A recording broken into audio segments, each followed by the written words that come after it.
evening to everyone. This is Antonio Lorenzo and welcome back to my channel. It's 7 o'clock in the evening here in Abu Dhabi and I'm very happy today because we finished our work early. So I have time to prepare a special cake. Actually, this is a chocolate cake for my mother. And in memory of my mother, I will prepare a chocolate cake for her. So here I have my, what do you call that, código or recipe for my chocolate cake. Actually, this recipe is taken from many videos in YouTube. Then I gathered one by one and pick up which one is the most, for me, the most delicious because it is for my mother. So for this recipe, this is my ingredients.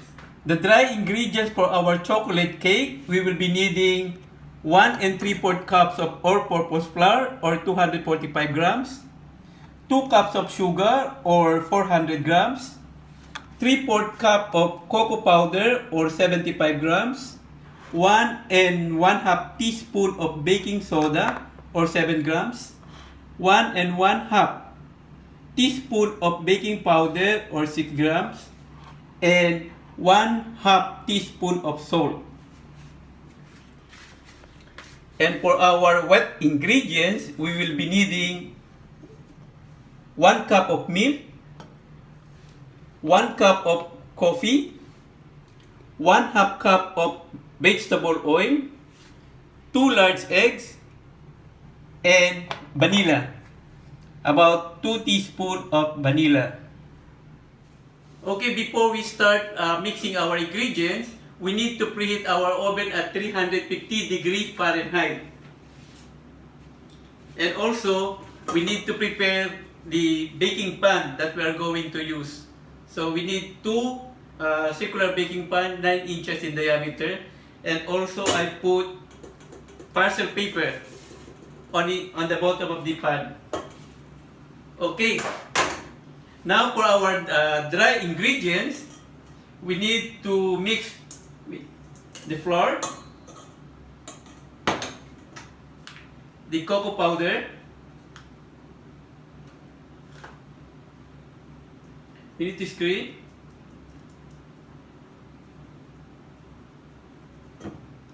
the baking powder, the baking soda,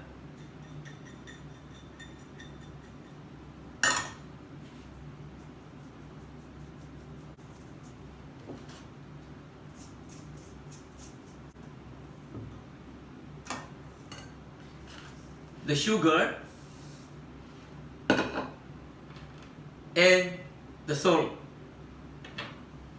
So just mix.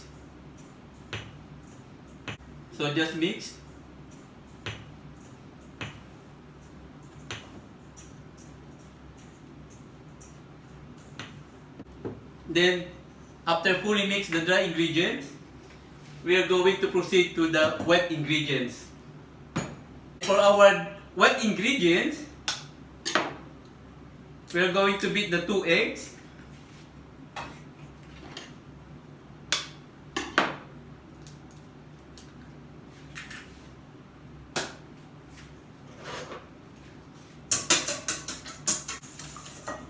Then milk,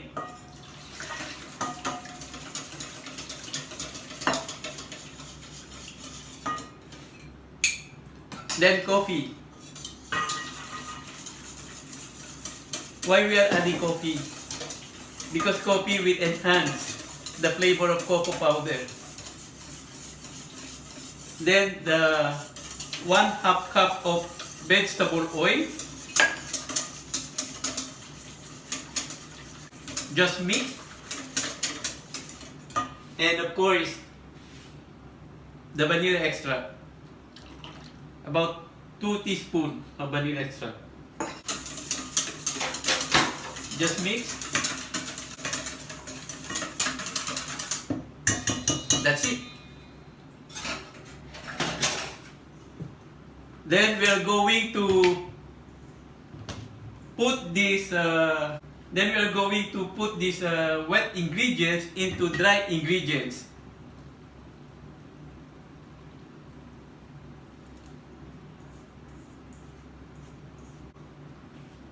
Then we will mix by hand using this spatula.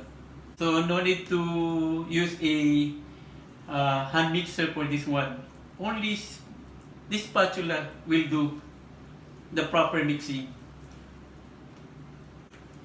Smell good. You don't have to be a professional in order to prepare a cake. All you need to do is just follow the instruction and be careful with the measurement. Okay, that's all. So we're going to transfer now this butter into the baking pan. We're going to divide it most likely equally.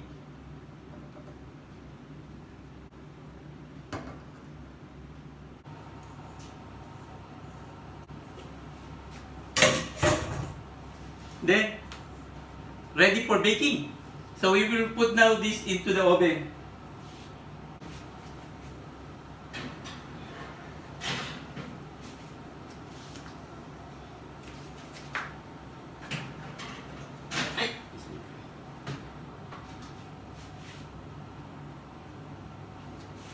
So we will bake this one for about 15 to 20 minutes. Then let's see.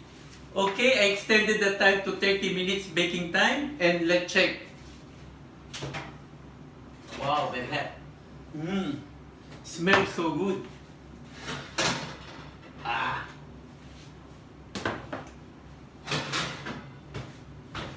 And let's check whether it is done or not. Okay, the traditional way, insert this toothpick. Okay, when it comes clear, it's done. Now we are going to cool this one at room temperature. Then we will proceed to our chocolate frosting.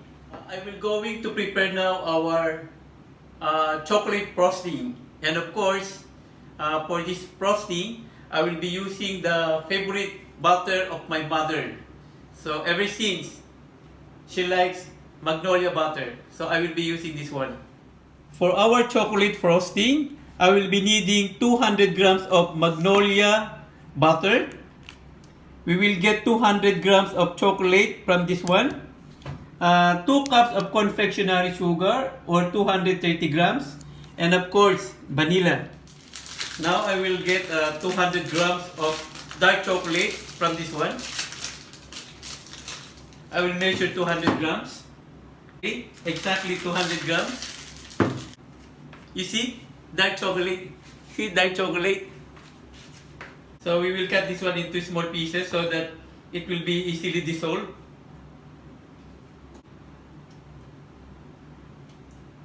Okay. Then I will put it in the hot water, in this bowl with hot water to dissolve it.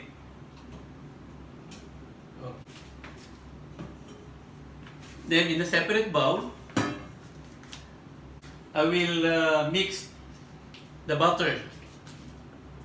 200 grams of butter. The butter should be at room temperature.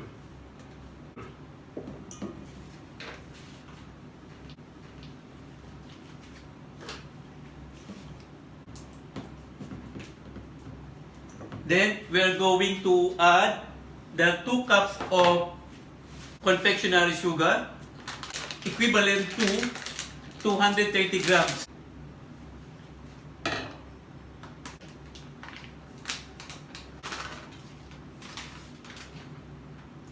Then we will mix this confectionery sugar into the butter.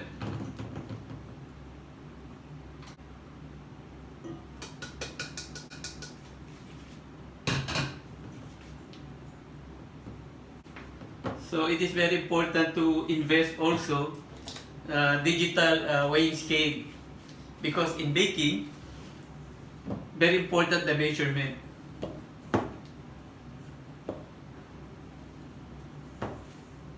And this digital weighing scale, I bought this one in Amazon, and it costs only 10 dirhams.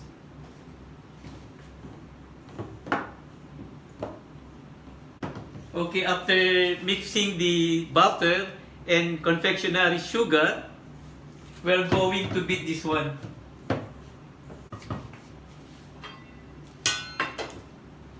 Using hand mixer.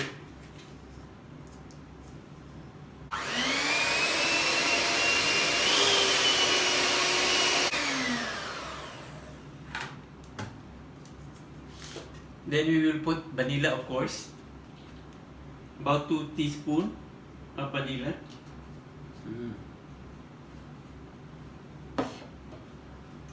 Then beat again.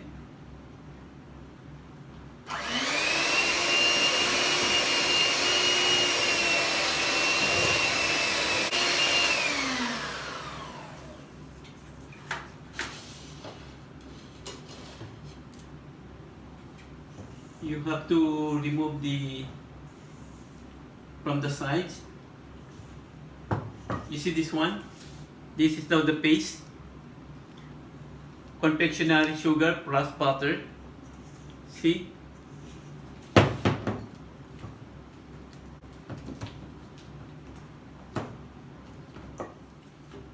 Then we are going to add the melted chocolate.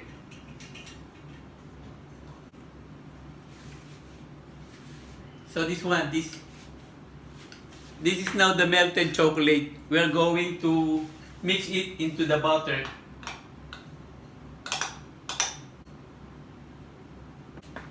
Okay. And we need to beat it again.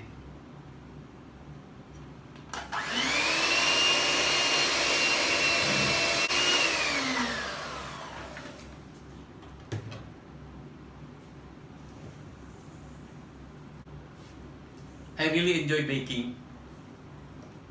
Inshallah, after my work here in UAE, I can start my small bake shop in the Philippines with a coffee shop, of course, with cake and other pastries.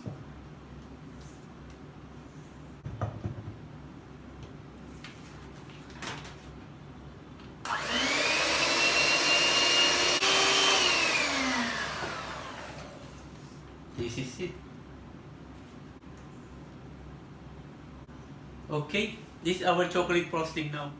Now we are going to put the frosting on our chocolate. So this is our chocolate. Smell good. Then we will put the frosting in the middle.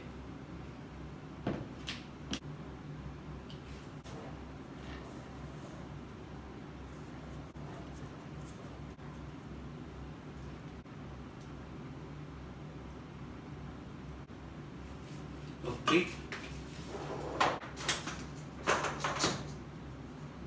Then we are going to put the other one, the second layer.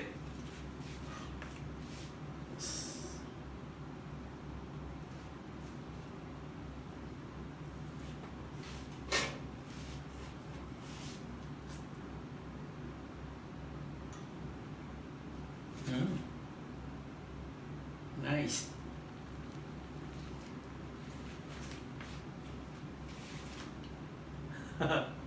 Delicious. Okay, very nice. Delicious.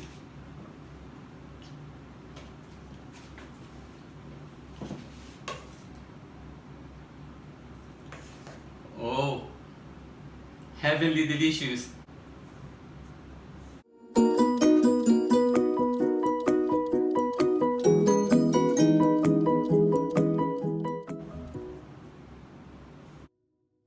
Okay, this is our now chocolate cake.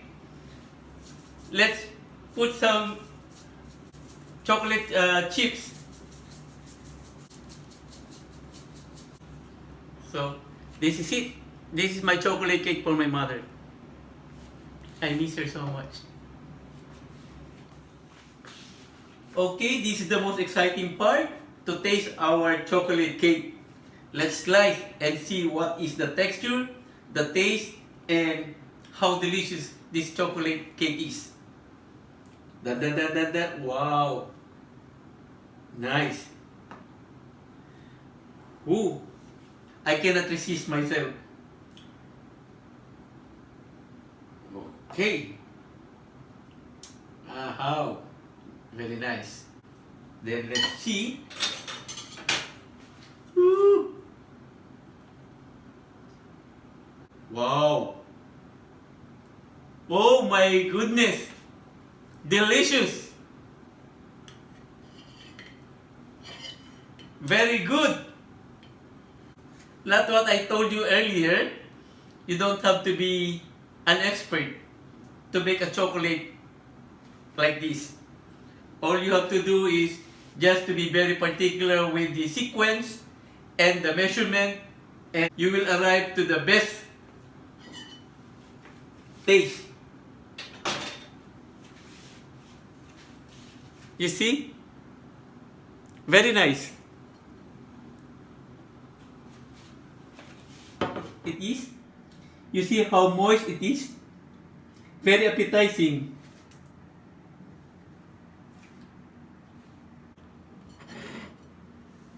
Perfect. Let's see. Now let's see how delicious it is. But before that one, happy birthday, mother. This is for you.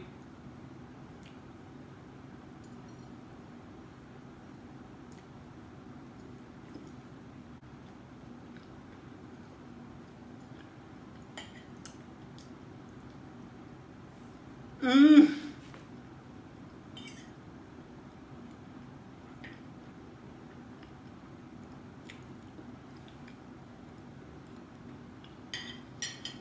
Heavenly delicious. Perfect. Bon appetit.